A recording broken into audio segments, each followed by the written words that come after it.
Hello there, everybody, and welcome to the entertainment headquarters and welcome to review time. So, the film I'm about to look at is from the streaming service known as Shudder. Now, Shudder launched a few years ago in the good old US of A, and I think it was either late last year or early this year they finally released Shudder in the UK. Now, Shudder, if you don't know what it is a streaming service that offers nothing but horror content, and it has a mixture of amazing well-known content. It has a lot of well-known titles out there, but it also focuses on its own original content, including film and television. And one thing that it brought back that I used to love from the 1980s is Creepshow. Creepshow is a well-known anthology film series, and Shudder decided to bring it back, and I think it's into its fourth season on Shudder. But anyway, Shudder, great streaming service if you do like your horror content. And during my time just surfing through titles, new offerings on there, I came across this particular film.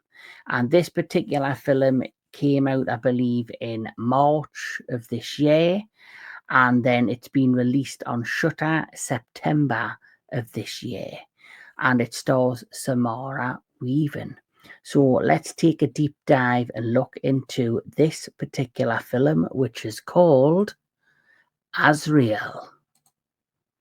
So, Azrael is a 2024 American action horror film directed by E.L Katz and written by Simon Barrett. The film stars Samara Weaving, Vic Carmen Sonne, and Nathan Stewart-Jarrett. It premiered at the 2024 South of Southwest Festival on March the 9th, 2024, and was theatrically released by IFC Films and Shudder in the United States on September the 27th, 2024. And I'll just give you a little, plot synopsis here on the Azrael. So, Azrael is of this. Many years following the apocalypse, a devoted female-led cult, Mute Zilliats, hunt down Azrael, a young woman who has escaped her imprisonment. Recaptured by its ruthless leaders, Azrael is to be sacrificed to pacify an ancient evil that resides deep within the surrounding wilderness. Yet she will stop at nothing to ensure her own survival. Azrael makes a savage bid for freedom as her escape accelerates towards a vicious showdown between the various forces of good and evil. So I love this whole concept of this movie. I love the idea. So this is based in a post-apocalyptic world, and that seems to be the kind of gimmick lately in Hollywood, that not only are we getting lots and lots of post-apocalyptic films, but we're also getting a lot of films where they are basically modern day silent movies, where we have lots of films where people don't speak, there's no dialogue, and it's basically through facial expressions, and they're using body language. A Quiet Place, I believe, is definitely the one that set this off, which is a fantastic movie, which this will have a lot of comparisons to. You also had, I believe, on Hulu, No One Will Save You, which was an extraterrestrial invasion movie. That was with no dialogue. And we've also had other kind of movies similar to this, like Bird Box, but that wasn't without being able to speak. You weren't allowed to see, you had to cover your eyes, or you would commit suicide by looking at these mystical forces. So lots of kind of similar themes within this movie, with not being able to speak. One thing what I loved about this, which made it stand out from most apocalyptic movies, which are all based on zombie apocalypses, viruses wiping you out, nuclear warfare, famine, all of that kind of thing. This has a biblical tone to it. So basically, you discover at the beginning of this movie about the rapture. So the rapture is a fable, or it's a well-known tale from the Bible of God, where he brings all of the good souls and forces up to him, and what he leaves behind on earth is all the evils of the world, or people who are not worthy and they are left in limbo. So the story basically starts off in some wilderness area where Azrael, the character Azrael, is there, and she is captured by this cult that are worshipping some unknown force. Every single member of the cult have cut out their tongues, as they believe speaking is a sin.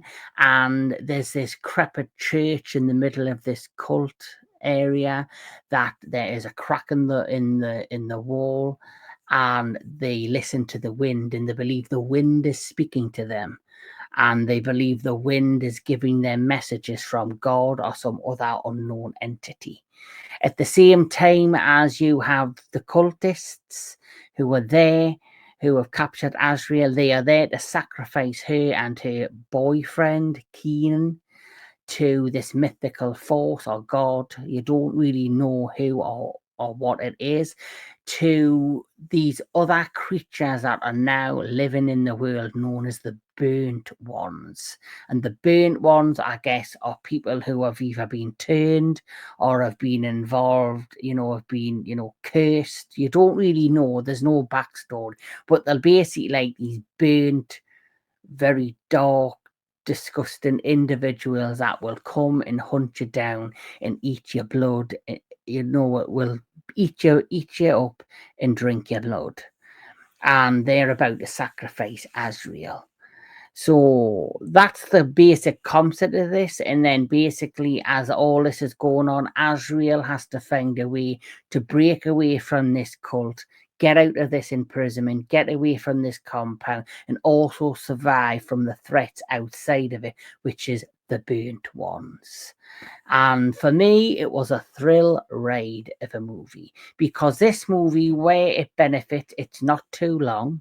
I think it's an hour and 18 minutes, so it doesn't outstay its welcome. It is a decent a decent length, sorry, of a movie, and it's very fast paced. Everything happens, wham bam, thank you, ma'am. It happens very fast. It keeps on entertaining, it doesn't let up, and it always brings something that interests you. So it has all these biblical undertones to it. Some people might like that, some people might not like that. It also has, intenseness. It has a lot of horror elements. It has a lot of some really decent gory moments in this.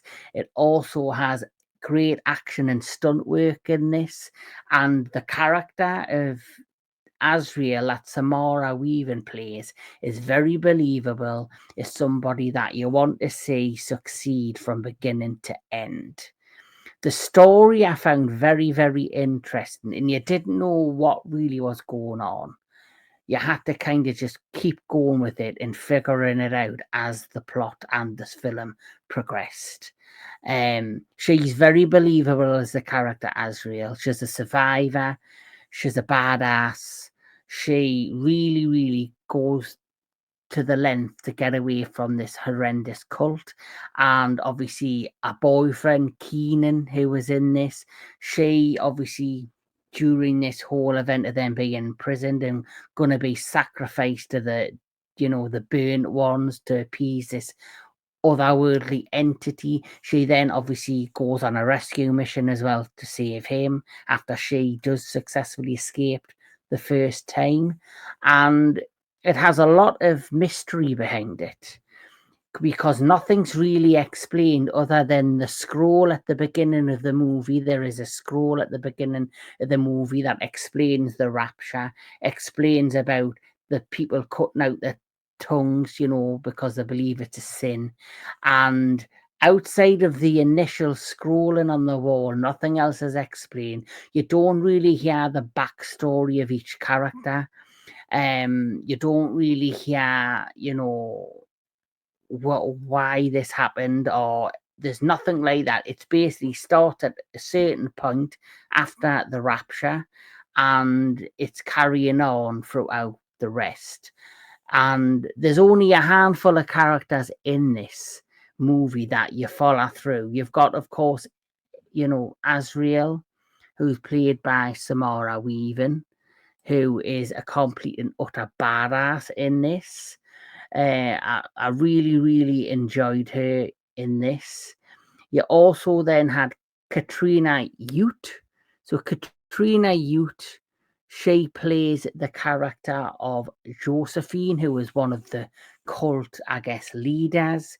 She is, a woman that, she is about to sacrifice Azrael to this otherworldly entity. And obviously doesn't quite succeed, so she's a badass.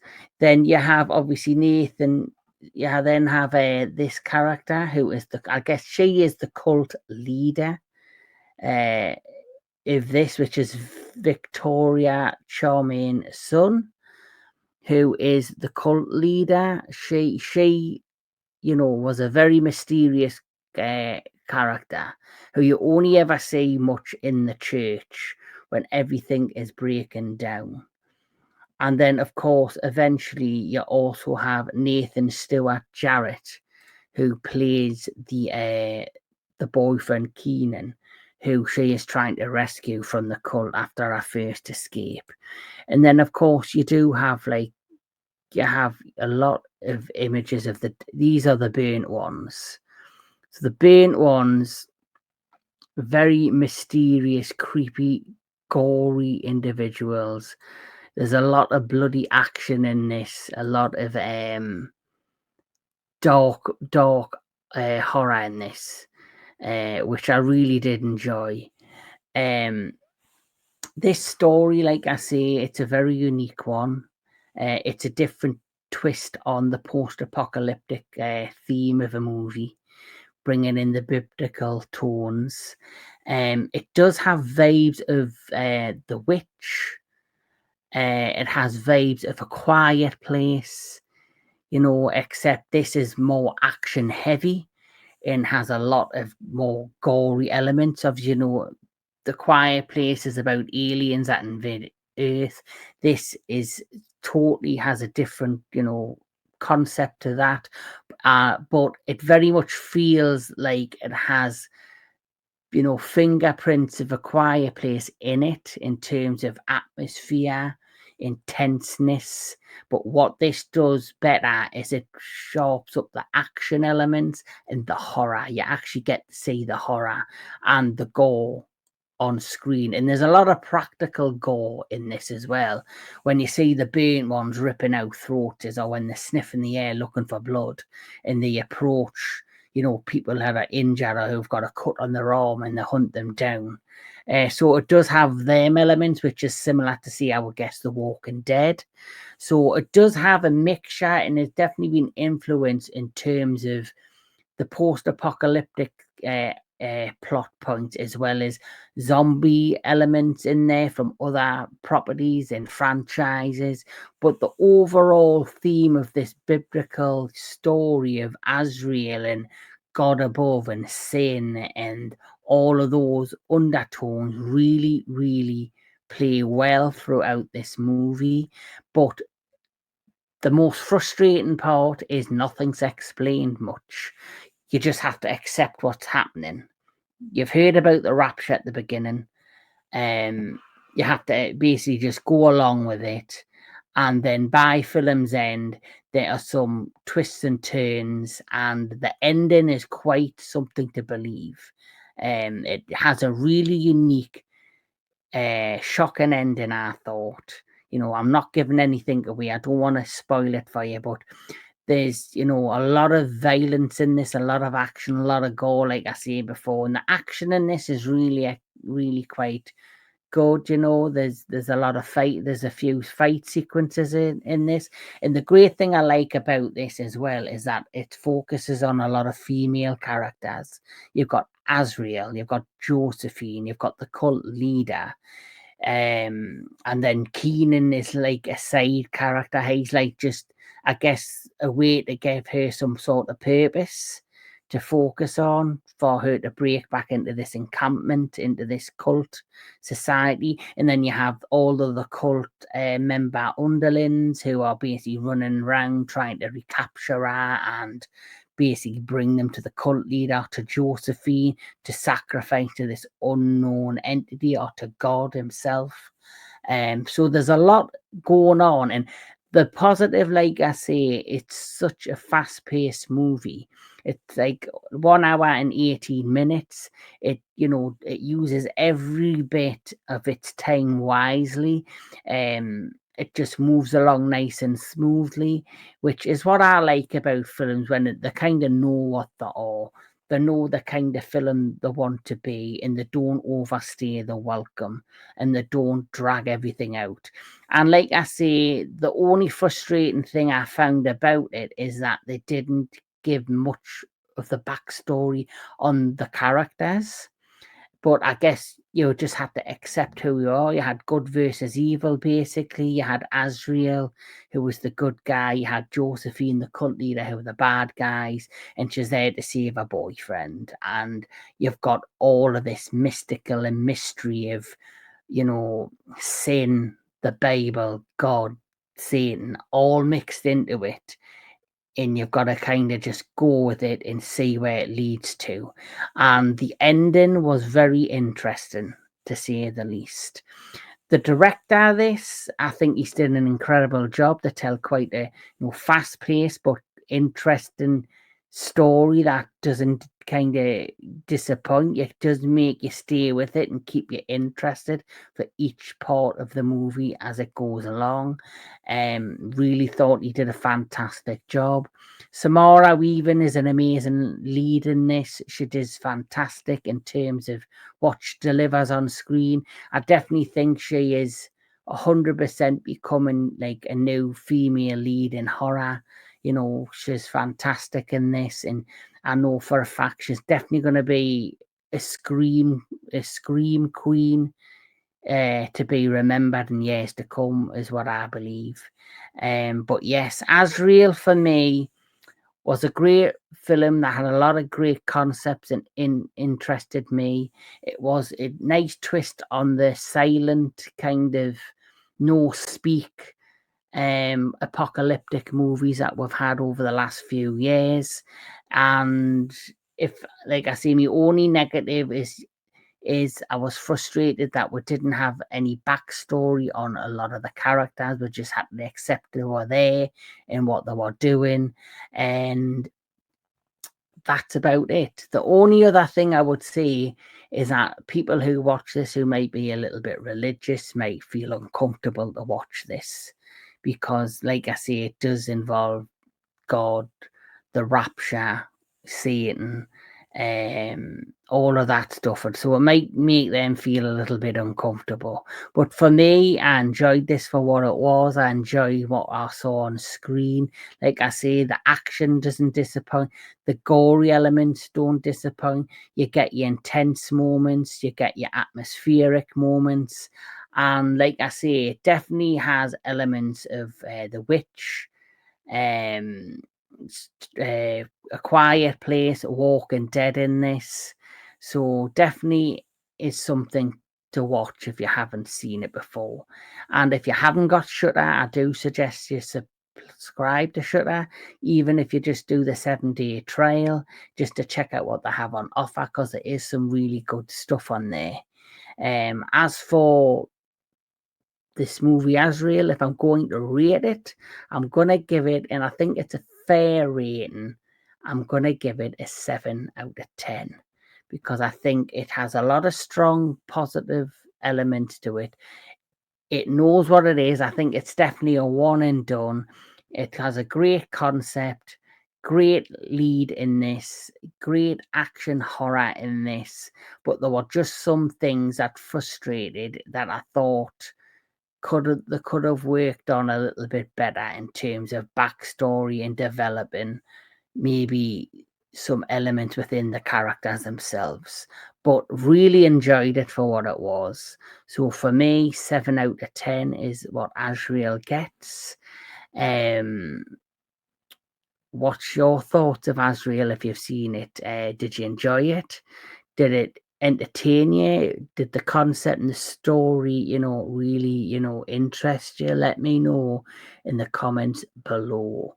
But like I always say, keep on enjoying your movies, keep on enjoying all things entertainment, and I'll catch you all at the next one.